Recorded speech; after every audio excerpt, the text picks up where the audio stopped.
Door Out of the Universe. Narrated by Ginger O'Toole.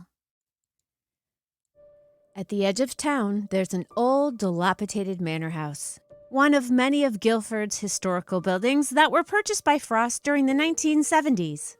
It was used by them for about 20 years before the building was left abandoned. The sizable dining hall was cleared out to make space for an alien device, a 7-foot chrome column etched with glowing aqua blue geometric patterns. At the base of the machine were masses of wires and tubes with a small control panel nestled amongst the tangled cables. Despite years of intensive testing, Frost could never make sense of the high-tech pillar. Over the decades, the thing was left to rot beneath a plastic sheet, kept alive by its internal power system. On the 2nd of March 2020, the plastic sheet was pulled away. Yep, this is definitely the source of the rift disturbance, confirmed Suzanne as she stared at her hand that had begun flickering in and out of existence. Vex looked uneasily at his leather jacket, which was rapidly changing color. "Why is this happening?" he said. "I've already explained. Were you not paying attention?" complained Rosetta, who was already tinkering with the unearthly contraption. "Nope, I wasn't sorry. I was texting Olivia." "Oh, texting Olivia, are we?" teased Suzanne. Vex blushed. It wasn't like that between him and Liv. At least, he didn't think it was. "I'll explain it again for your sake," Rosetta began. "This device is called a rift manipulator. It's an incredibly sophisticated piece of equipment that, once operational, can control the nature of any time-space rifts, including the one here in Guildford. This rift manipulator was retrieved from a crashed solar barge by Frost in the early 80s. It's been left here since then, which has created a dimensional weak point, resulting in the strange occurrences you're experiencing. After checking that it works, we're going to have to disassemble it and reassemble it at the barn, at a safe enough distance from the weak point. Understood?" Vex stuck up his thumb and sat down next to Suzanne on a yellowing plastic chair, allowing Rosetta to get on with her tests. Ro tapped away at the control panel until the column responded with a faint beeping sound.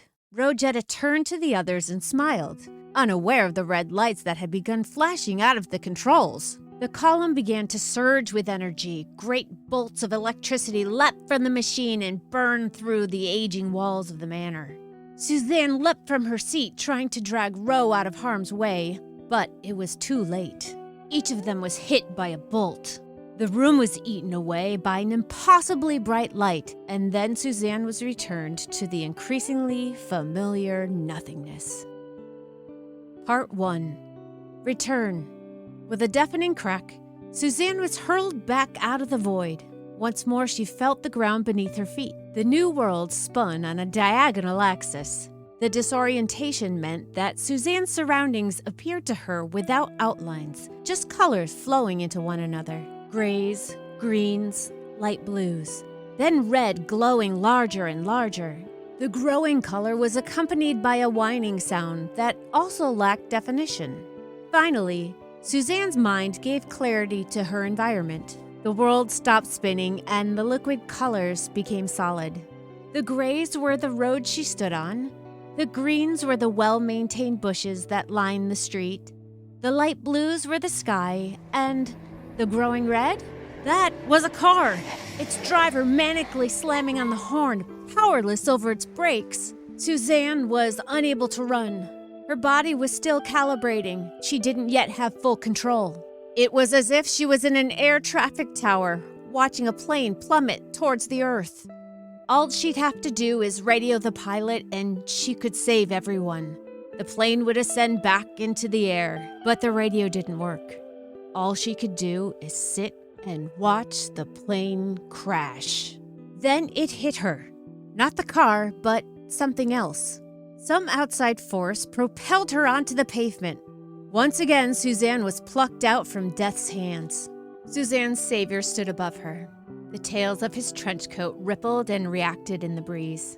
His hand stretched out to Suzanne. She took it, bringing her to eye level with him. They both looked up at each other, mutually in shock. Neither of them could speak. Suzanne had finally done it. After these many months, these many scrapes with the abyss, these many battles, she'd finally come home. The man who saved her was Norton Folgate. Her Norton Folgate. Suzanne? Questioned the man in disbelief. Yes, she responded, barely containing her joy. Yes, it's me. The two embraced each other, friends separated across existence together again. She was back on her world, where she belonged. Then she remembered something. Oh God, my friends! There are two people that I met in the other universe. They should be here. I promised them that I'd bring them home with me. Suzanne panicked. Norton put his hand on her shoulder. Hey, look at me. It's all right. Don't worry.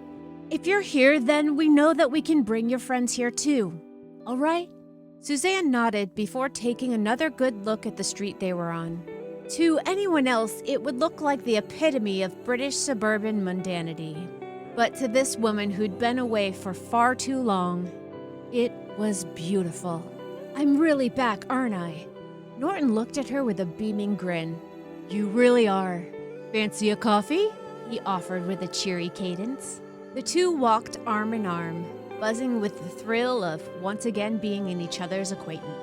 Suzanne regaled Norton with stories of everything she got up to in the parallel universe, taking down rift raiders, helping free the people of Alien Avenue from vicious illness, meeting the alternate version of Norton on her many run-ins with Frost.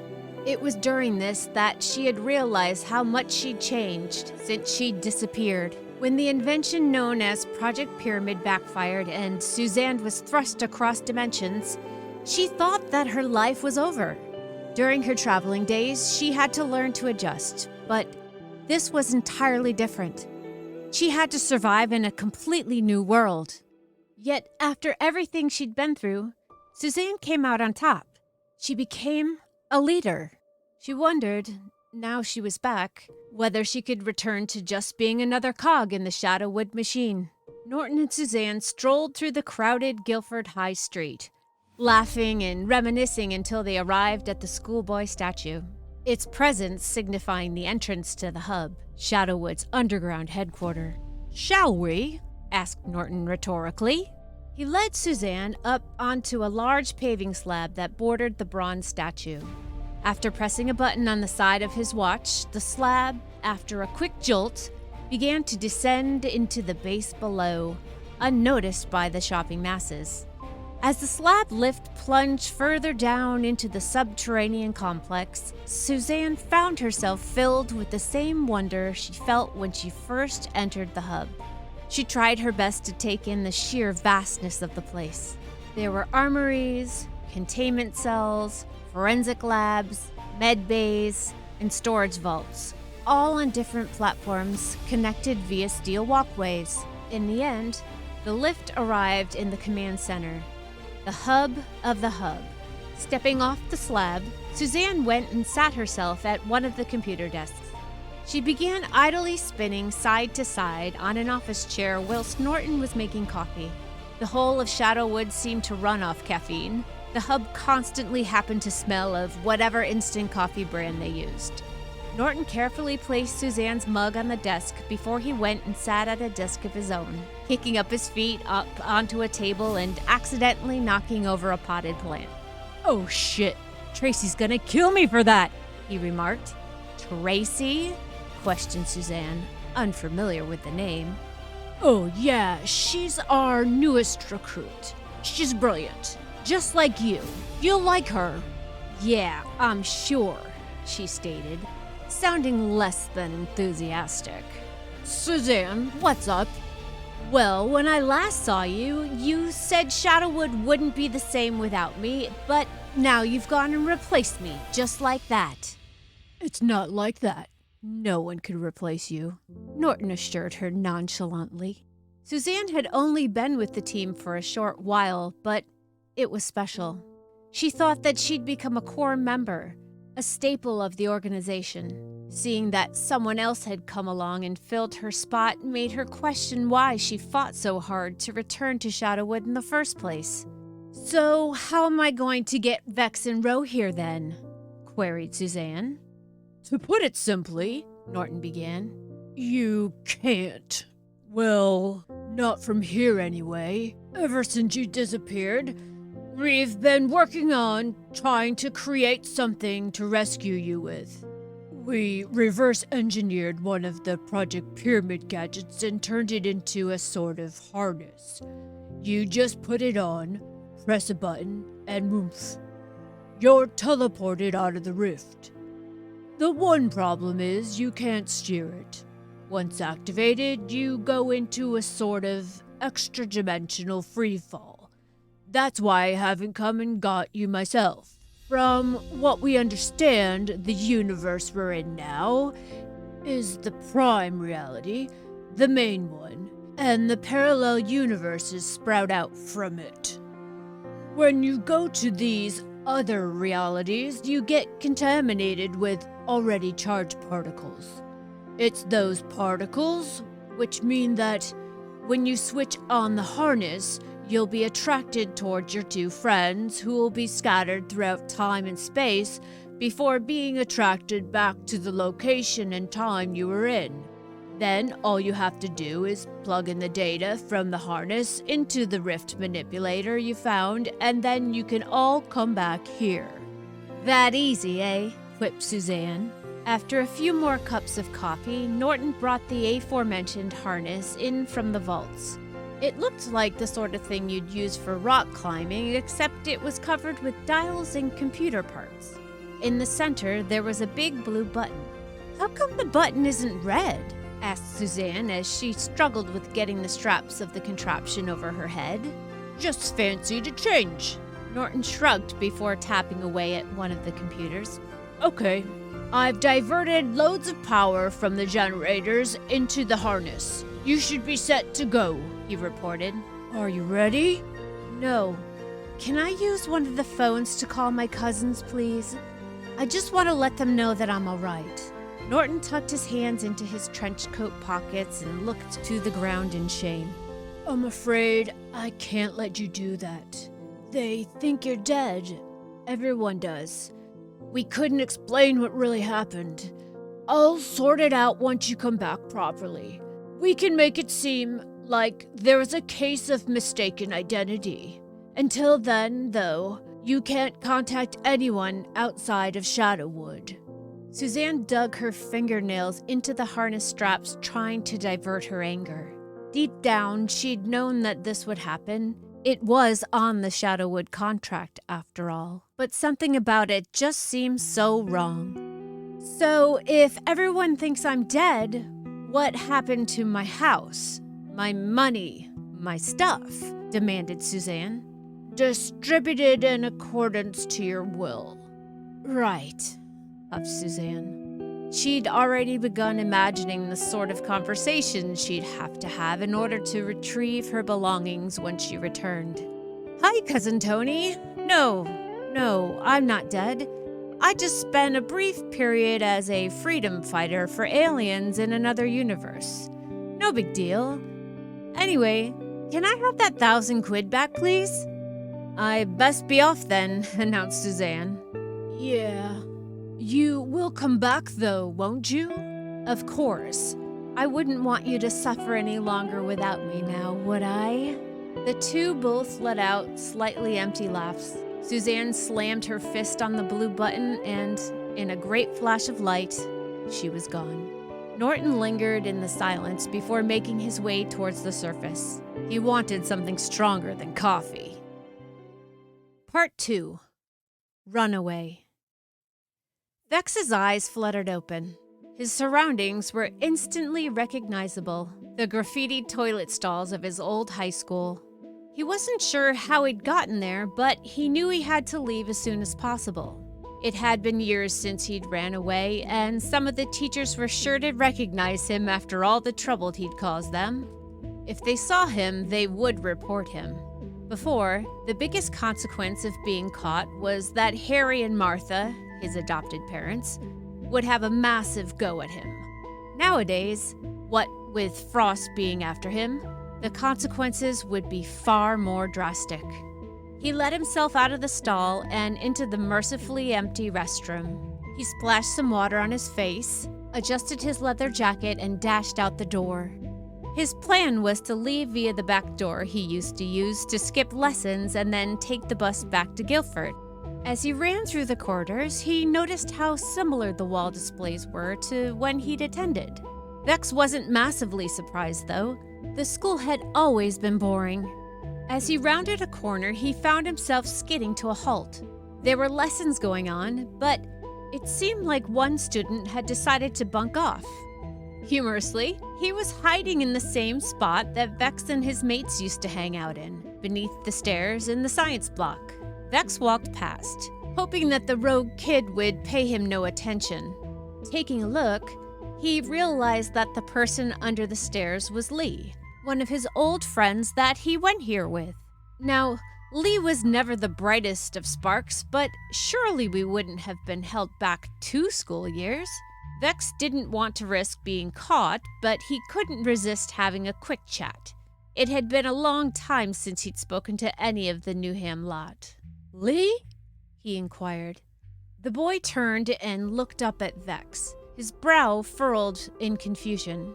Like everything else in school, Lee hadn't aged a day since he'd left. "Took you long enough," Lee remarked as he came out from beneath the stairs. "I thought Amber went with you. Where is she? And what the hell are you wearing?" Amber, another one of Vex's old friends.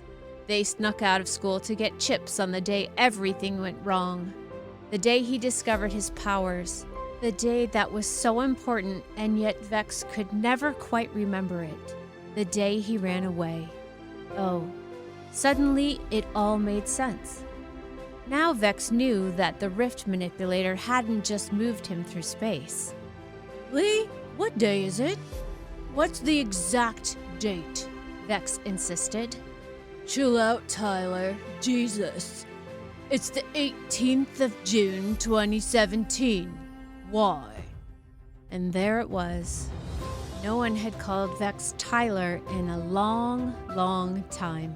Not since, well, today. Somehow, Vex had been sent back in time to the worst day of his life. Shit! Vex raced through the corridors and out onto the sports field. If he could make it to his past self in time, maybe he could change how everything played out. Maybe he'd never have to run away. His sprint slowed to a jog and then to a halt. He could already see his former self stood on the edges of the field with Amber, the chips having been thrown to the floor and the shouting begun. The argument, he couldn't even remember what it was about, but it would change everything. If Vex intervened, he might have just made it worse. All he could do now was stand and watch and wait. One final shout, and then it happened. Vex watched as Tyler, as he was known at that point in his life, looked down at his palm and for the first time saw his veins become luminescent with violet energy.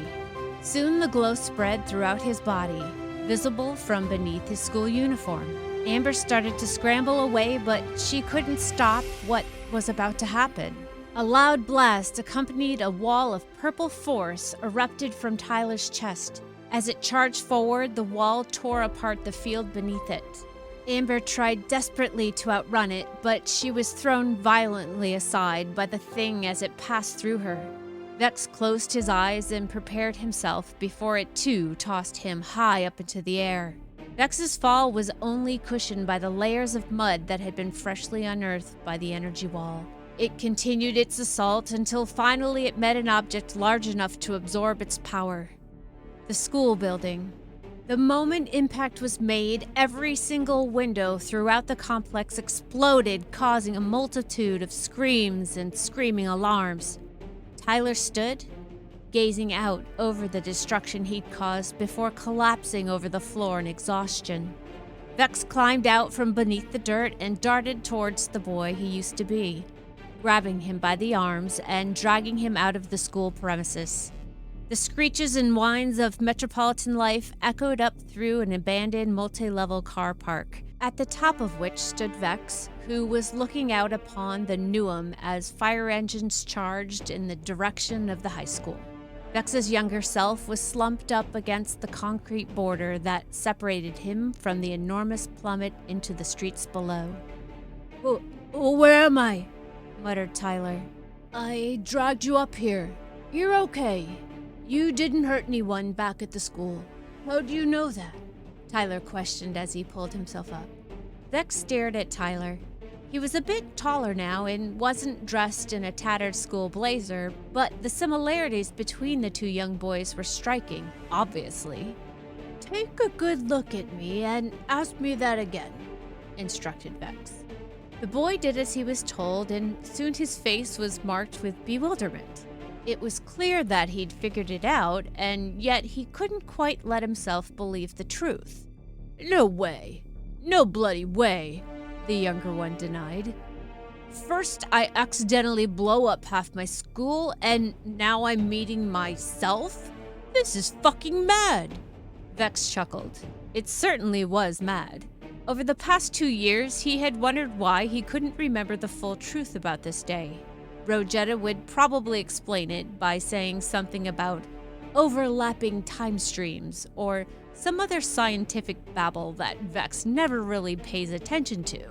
But now he knew the real reason. It was simply too mental for his brain to handle. So, you're me.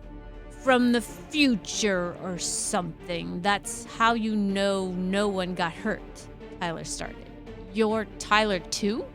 No, dismissed Vex. I'm you, but I'm not Tyler. We don't call ourselves that anymore. Tyler stepped beside his older self and placed his hands on top of the squat gray wall. The wind whipped up through the sleeves of his blazer that had been charred by the energy outburst. How come? He questioned. I call myself Vex now. It's an Energite name. You know, like Dad's. Turns out we have way more in common with him than we thought. What with the powers and all. It takes a while until you get the hang of them. I still don't really understand them now. I can control small bursts of energy, but never anything as powerful as we did earlier. All right, I can understand why we chose the name, but why did we change it in the first place? Because, and I'm really sorry about this, but you've got to run away. I know this seems like a lot, but you don't need to go far. Just enough that no one will find you. You can't go back home. Not ever. Today is the day you leave. Tyler backed away from the wall, away from his future self. No, I'm not leaving, he insisted. I mean, come on. You're me from the future? How the hell did you even get here? This isn't happening. I'm sorry, but it is happening. It's already happened for me. But why? Why do I have to go? Because if we don't, then we'll be arrested, countered Vex. What happened today, it was an accident. But the authorities won't believe that. They would make an example out of us, and the newspapers would have a heyday. Our face, our name would be printed everywhere. You know how aliens are treated? How much danger we'd be in? It's your only choice. Tyler stared out over the city and exhaled deeply. Am I gonna be okay? The boy asked with a glint of vulnerability in his eyes. Yeah, Vex confirmed. At first it's tough. Really tough. But eventually you'll end up in this place called Alien Avenue. There's this bloke there called Toole. He'll do what he can to look after you, but he won't understand you or your powers. No one will.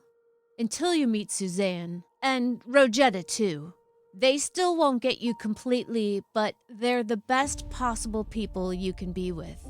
Things are gonna get dark and dangerous, and so brilliant. Just make sure you've got those two by your side, alright?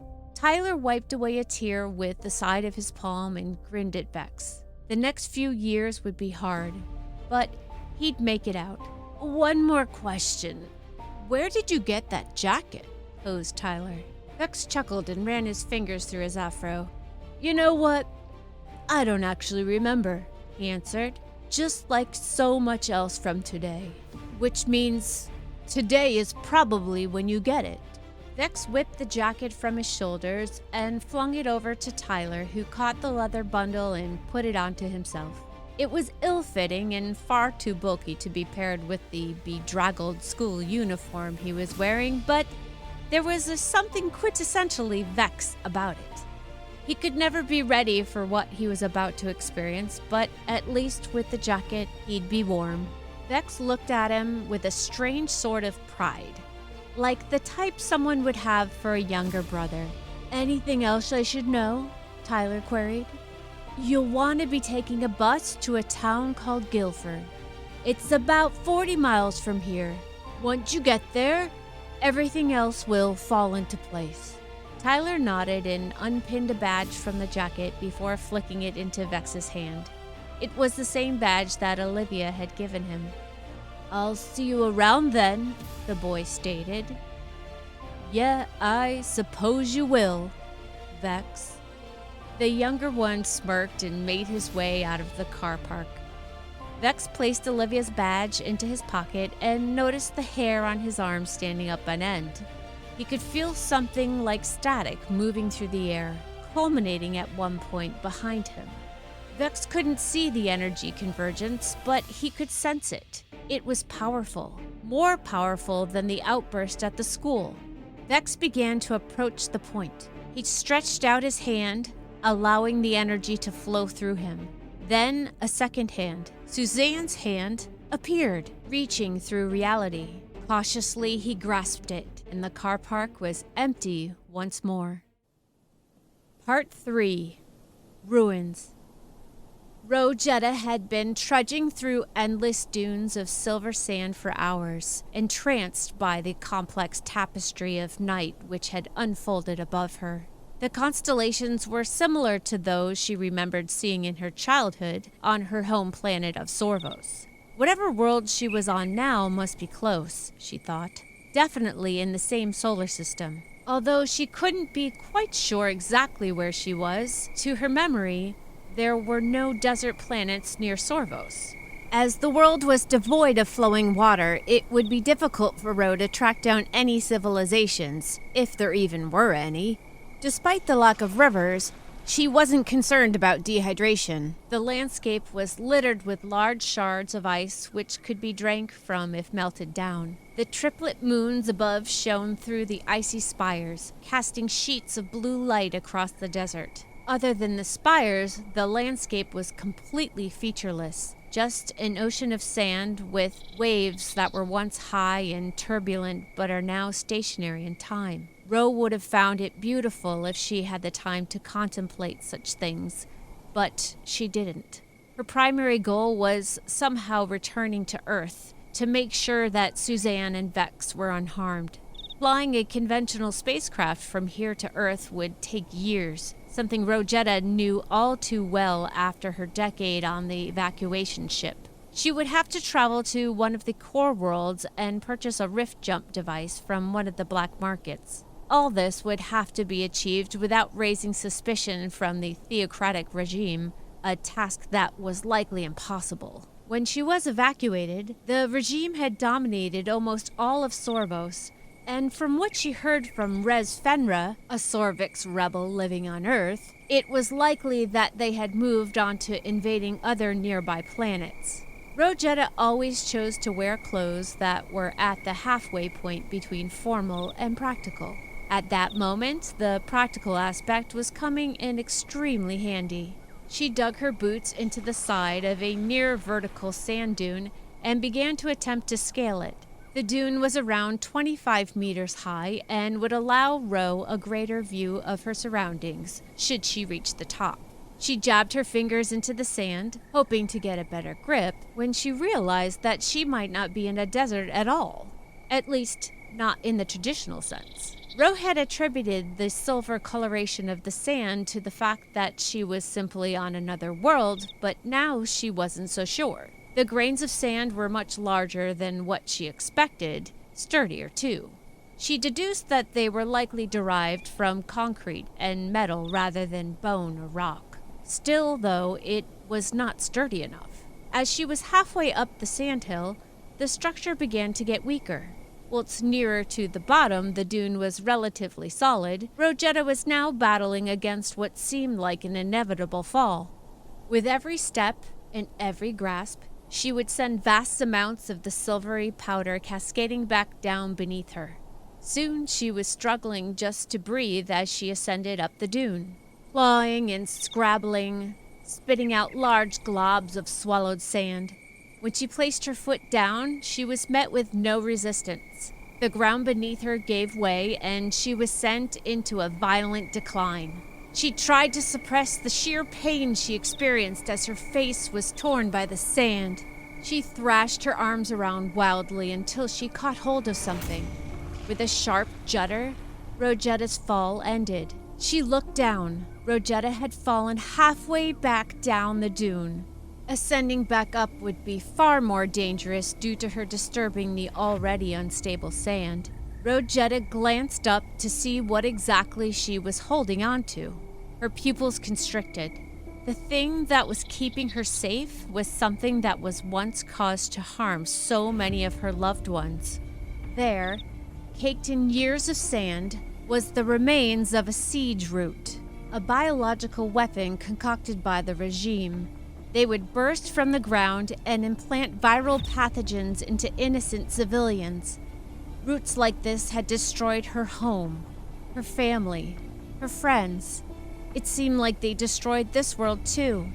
There had always been rumors that once the theocrats had taken over Sorvos, they would move on to other worlds to spread their religion. But destruction like this, the death of an entire planet, it didn't make sense.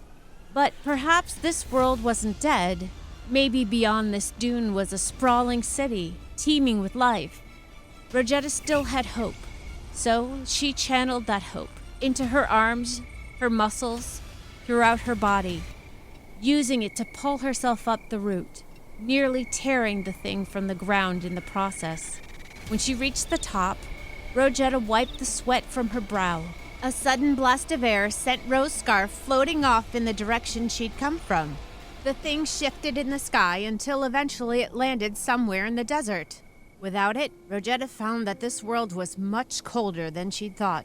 Turning back, Rogetta looked out from the dune to discover that her hope was unfounded. There was nothing but desolation as far as the eye could see.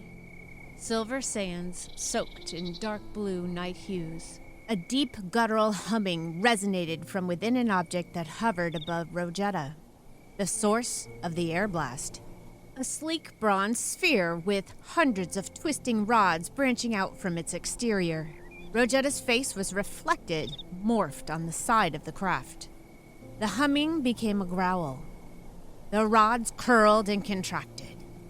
A second flurry of wind was sent out from the orb. Ro brought her arm over her eyes to protect herself from a volley of propelled sand. When she removed her arm from her face, Rogetta saw that 3 figures had manifested in front of her. They stood, silent and solid, deep red robes obscuring their bodies. Each of the men had a mask, forged from the same material as the flying orb that peeked out from beneath their hoods. The masks were smooth domes that bared little resemblance to any sort of face. It was the mask of a Sorvix war priest. "Behoven saves," spoke one of them in a mechanically modulated voice. "Behoven saves," Rogetta replied. The words tore her tongue as she said them, the greeting of an organization whose influence had caused so much pain. "This world is off limits to all outside of the clergy. Are you aware of this?" questioned a second priest whose voice was similarly synthesized.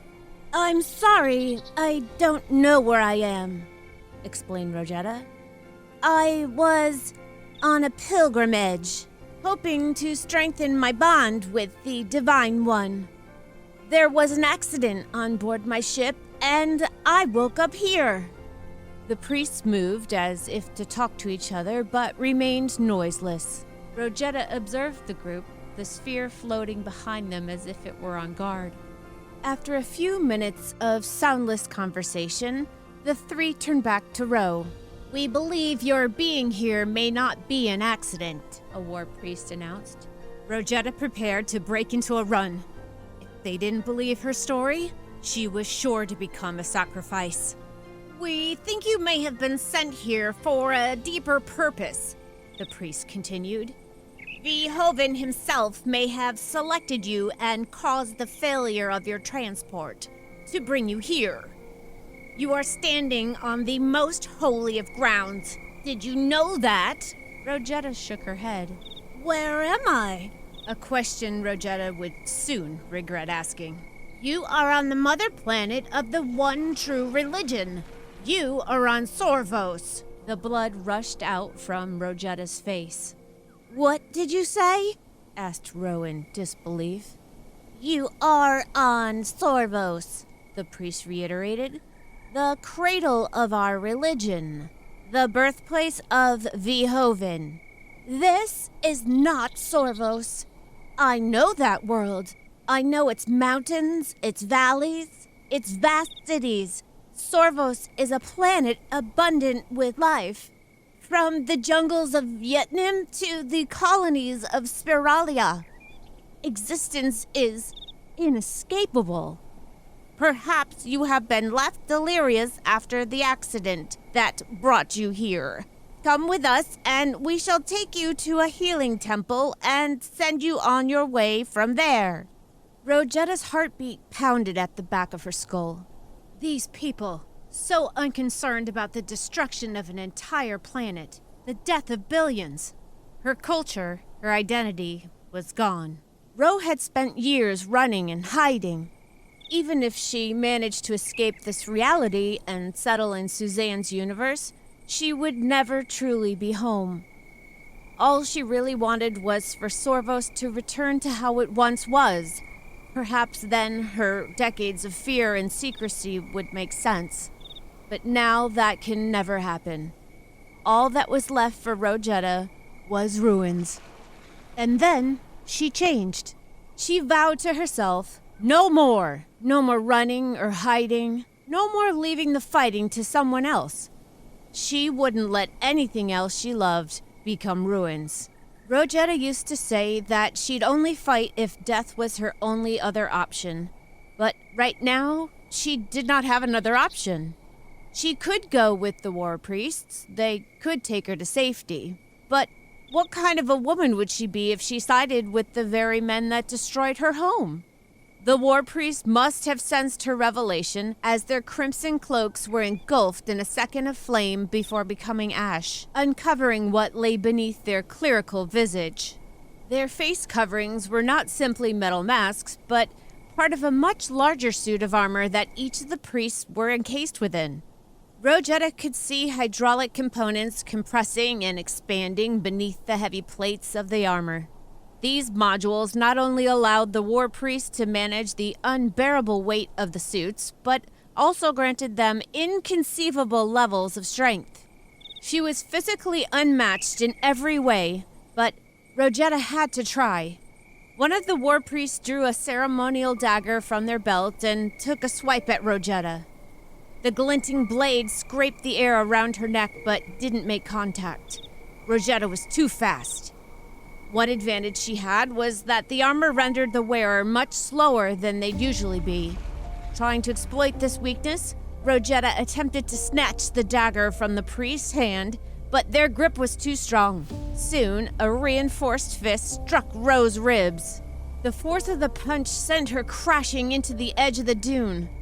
Lying there, grit in her hair and pain pushing down in her chest, Rogetta could hear a harmony of melodic tones washing over her. She recognized the song instantaneously. It was one she heard as her village was torn apart by the siege roots. It was the song of sacrificial rites. Ro pushed her boots into the sand and launched herself off the edge. The priest loomed over the top of the dune before beginning to lumber down towards Rogetta, their death hymn growing in volume. Ro's thoughts were distant from the suffering she should have been experiencing, instead choosing to focus on the task at hand. She drew forth her scanner from her pocket. The thing had taken quite a beating, but the power source and wires were relatively undamaged, and that second, that was all that mattered to her. Frantically, she began whipping the wires out of the device and coiling them around each other before reattaching them to the power source.